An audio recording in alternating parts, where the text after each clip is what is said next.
Hello, all. This is Jim Grigg. I'm here with my friend Dr. Townsend, and we're going to talk about area of concern versus area of control and how to distinguish those in our life and the effects of them and stuff like that. So, I like to think about this. We all have concerns or worries or things that we think about out there. This could be if we had to get a smattering of most of them. This could be it: our employment, our education, our family, our spouse, our health, any one of these things. And it could go all the way out to, world events like coronavirus or politics or stuff like that. And so, if we took those things and we had to put them on a continuum, going all the way from things that we have no control over to those that we have some control over, to those that we have total control over. It might look like this. And the idea that there's some things like my actions that I can control immediately. I can tell you, hey, clap your hands, or, do whatever, and you can change that and have immediate control. Or your thoughts, I can say, hey, have you thought about buying a ski boat, and then you start thinking about boats and stuff like that where you weren't thinking about it and stuff. The feelings you have some fairly good control over, because as I direct that thoughts and actions, they follow in line pretty well. And with concentrated effort, I can moderate or change my feelings pretty thin. But it goes all the way out there that my friends I have some influence over, but I don't directly control them or weather or stuff like this. Okay, so, and also I like to think this is kind of could represent where our mind is, our thinking is, where our focus is. This would be our focus. And we could have our focus here or over here. And we can have it, sometimes it's more scattered, or sometimes it's really concentrated, stuff like this. So now, if we had to take all those concerns that I had talked about in the beginning, and we try to distinguish the ones we have influence and control over, it would be here, and the ones we have concern over, I guess I should modify that maybe and make that say concern in this deeper maroon area. It could look like this.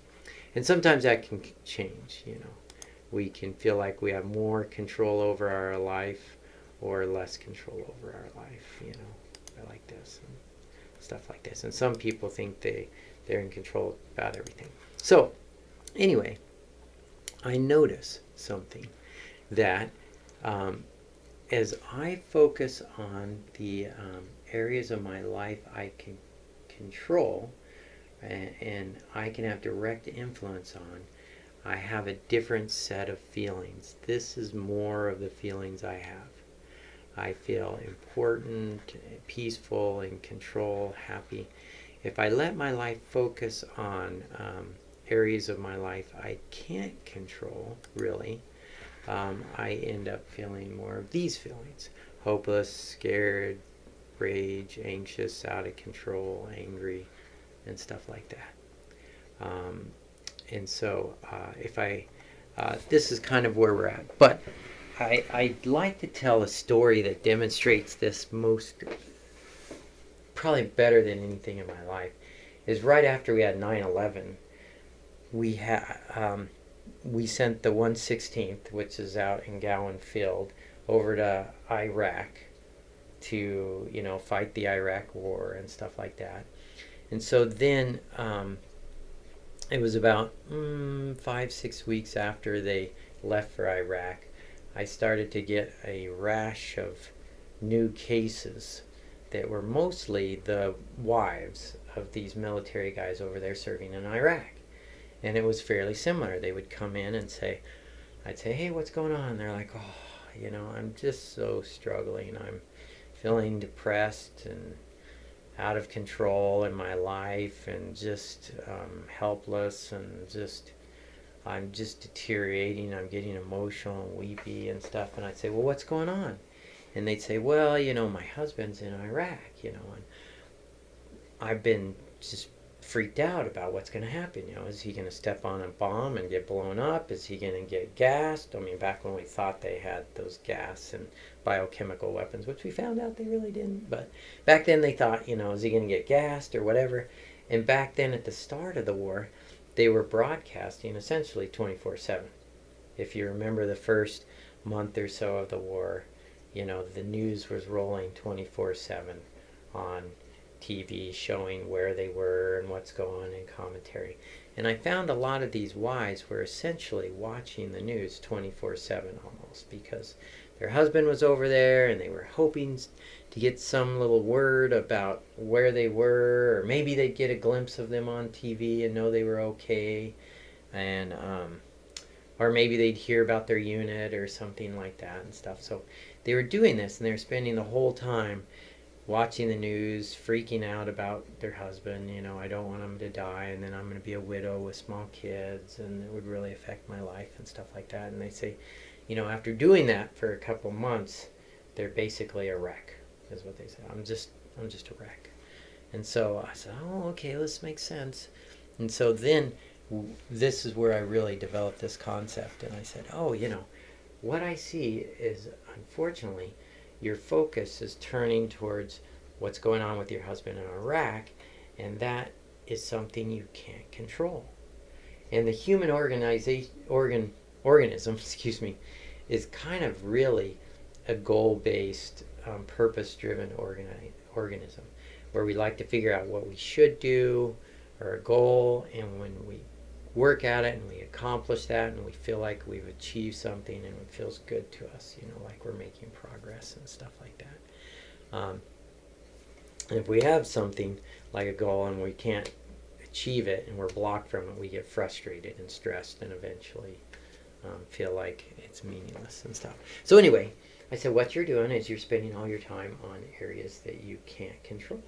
And they were feeling directly, this is what they were feeling, these kind of things and stuff. And their house became a wreck, and their kids, and they're crying and stuff. And so I said, what we got to do is we got to get to where we're focused more on this area of control, way back up here, the area that we can influence and stuff like that. So we actually developed a system where I said, hey, here's what I got an idea for you. You got this concept really well. So what you need to do is a couple-step process. Number one, you're going to get up in the morning, and you can spend about 10 minutes or 15 minutes updating yourself briefly on what the war is. And then you're going to shut the TV off for the day and go on to something else, because really nothing changes anyway. I mean, you get what you need in 15 minutes anyway. Maybe at the end of the day, if you have to, do another 15 minutes. And I said, then you're going to focus your day on things you can control. Like some of them work, your job, and they're about to lose their jobs because they were freaking out and they couldn't, or your kids, or getting your house or whatever in order or something like that and stuff. So you focus on things you can control. I said, now here's what's going to happen. Naturally, those thoughts are going to come in about, oh, my husband, because you're driving along, you hear someone else's news or something reminds you of him, and you think that. You're going to do a two-step process. The first is you're going to acknowledge, oh yeah, he's in Iraq. Yes, I'm very concerned about him. Yes, I don't want him to die. Yes, that would be terrible, So you acknowledge, but then you move on. You say, but I can't really control what's going to happen to my husband. And if I spend all day long focused on worrying about him, I'm trashed at the end of the day. I'm in a wreck state. So I'm worried, I'm concerned about my husband, I love him, but I need to refocus my thoughts on back to what I can control. And so they did this, and over time, as they did this, over the next couple of weeks, they came in and they're feeling better and happier, more of these feelings, more in control of their life. And they say, yeah, I still worry about my husband, but I was able to focus on my job and things are going better there, and I've met friends, or my son, I've really been to all of his soccer games, and he won his last game, and that was exciting, or whatever, or they were volunteering and helping out places or whatever. So anyway, that was a really good distraction. So I guess the key is, where should my focus be? And where should my energy and time be? Right there, on my area of control. The more I can spend my time and energy on that, the better off I'm going to be. And so that's kind of the end of my presentation. Thanks. Hopefully you enjoyed that. Bye.